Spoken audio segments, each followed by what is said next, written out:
Hello. We're here at AQS Quilt Week in Paducah, and this is our very first fall Paducah Quilt Show.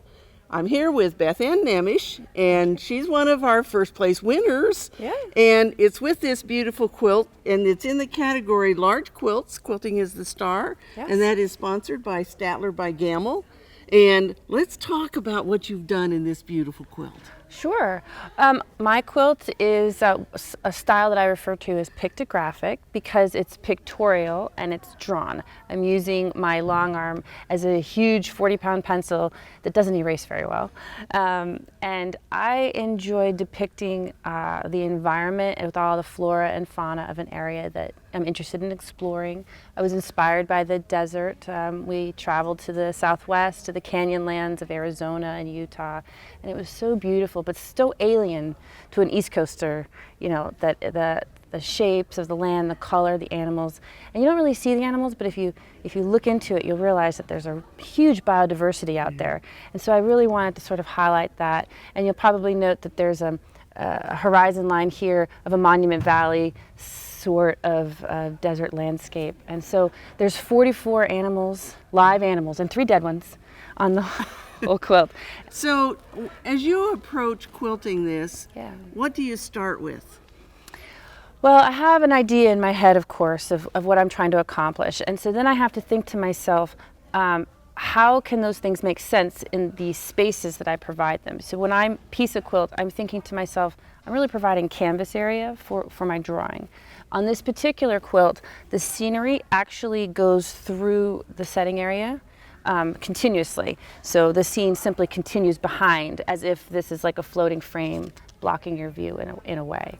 And I don't always handle it that way. But I am thinking to myself to create foundation, large focal point areas, and I decide where those placements are. And then I think how it's going to make sense for the edges of the quilt to be wrapped, in this case a tree and a cactus. And then what I add on, I'm filling with flora and fauna that makes sense in that environment. And so when you first start quilting, do you quilt the outline of your critters? Yes, I draw, I completely design on paper.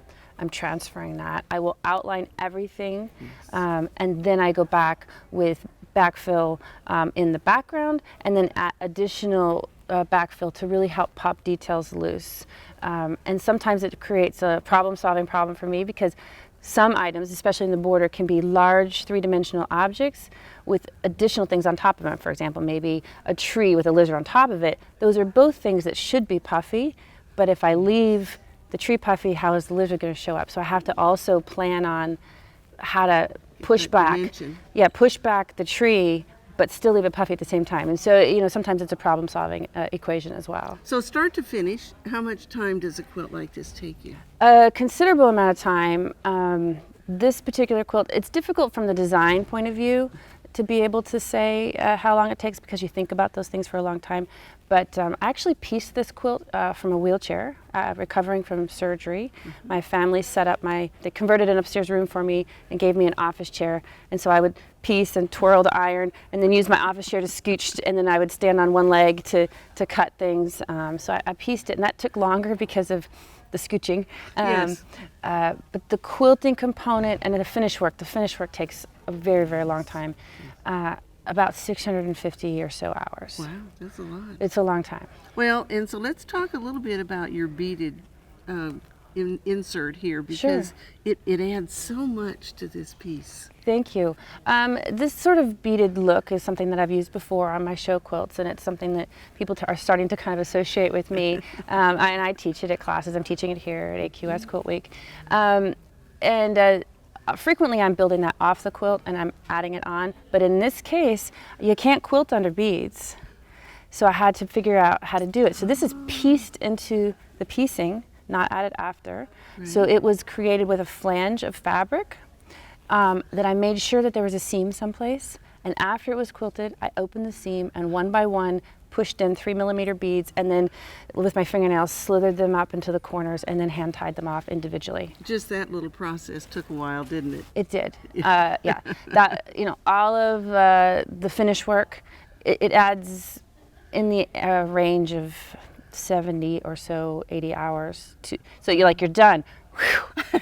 Now sit down for 80 hours. 80 hours and, more, right? And finish it. Yeah, while being a mom to 2 kids and, all that other stuff. Yes. That's right. Well, it certainly is a beautiful quilt, and we're so happy you shared it with us here at Paducah. Thank you. It's been a pleasure to be here. And it was great having you teach, too. Thank you. Yes, my classes have been crazy full. All right. Yeah, And so we you. hope that we'll see you soon at an AQS Quilt Week. And don't forget to enter your quilts, because you might be standing right here for an interview.